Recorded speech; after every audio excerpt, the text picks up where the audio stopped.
भारत कतई सिंधु समझौते को, उस स्वरूप को दशकों तक सहा है, उस स्वरूप को आगे नहीं सहा जाएगा। किसान हित में, राष्ट्र हित में ये समझौता हमें मंजूर नहीं है। मेरे प्यारे देशवासियों, आजादी के लिए असंख्य लोगों ने बलिदान दी,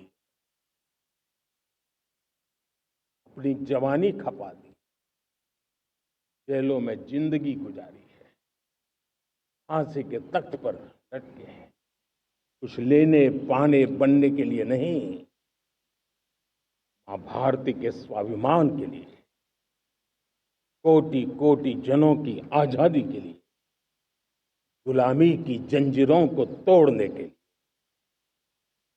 और मन में एक ही भाव था, स्वाभिमान। साथियों, गुलामी ने हमें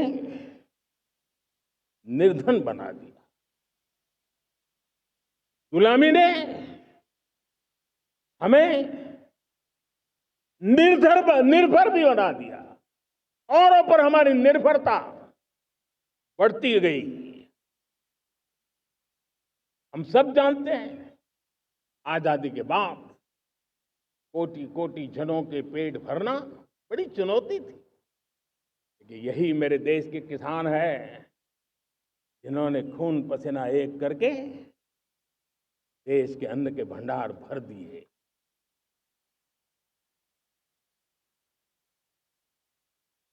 अनाज के संबंध में देश को आत्मनिर्भर बना दिया।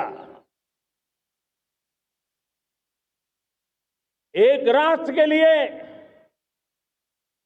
आत्मसम्मान की सबसे बड़ी कसौटी आज भी उसकी आत्मनिर्भरता है। और मेरे प्यारे देशवासियों, विकसित भारत का आधार भी है आत्मनिर्भर भारत।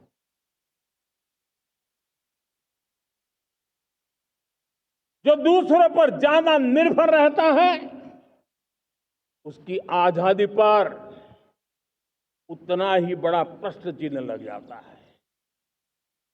और दुर्भाग्य तो तब बन जाता है जब निर्भरता की आदत लग जाए, पता ही ना चले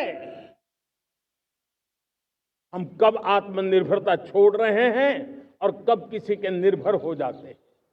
ये आदत खतरे से खाली नहीं है और इसलिए प्रतिपल जागरूक रहना पड़ता है आत्मनिर्भर होने के लिए।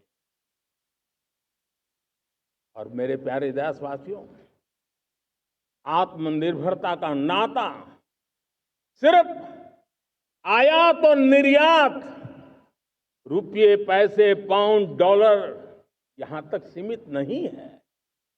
इतना सीमित अर्थ उसका नहीं है।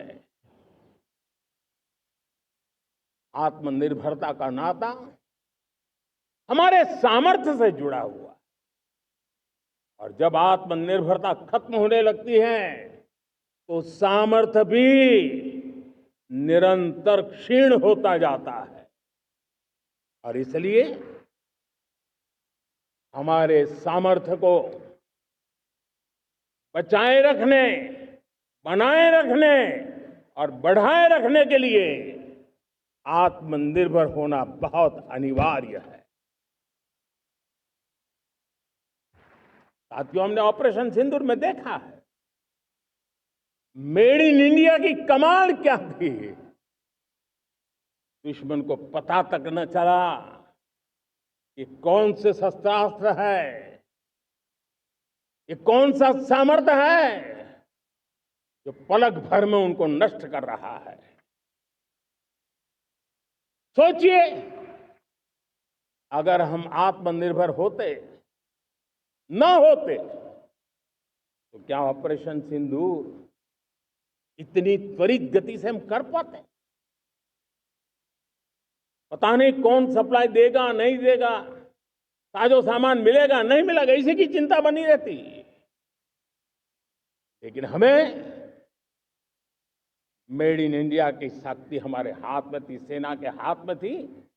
इसलिए बिना चिंता, बिना रुकावट, बिना हिचकिचाहट हमारी सेना अपना पराक्रम करती रही।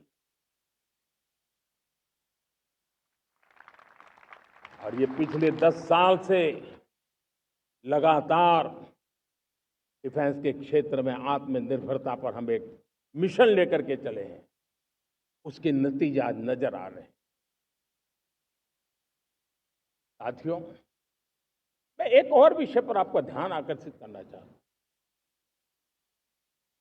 ये बात से कोई इनकार नहीं कर सकता कि 21वीं सदी टेक्नोलॉजी ड्रिवन सेंचुरी है। और जब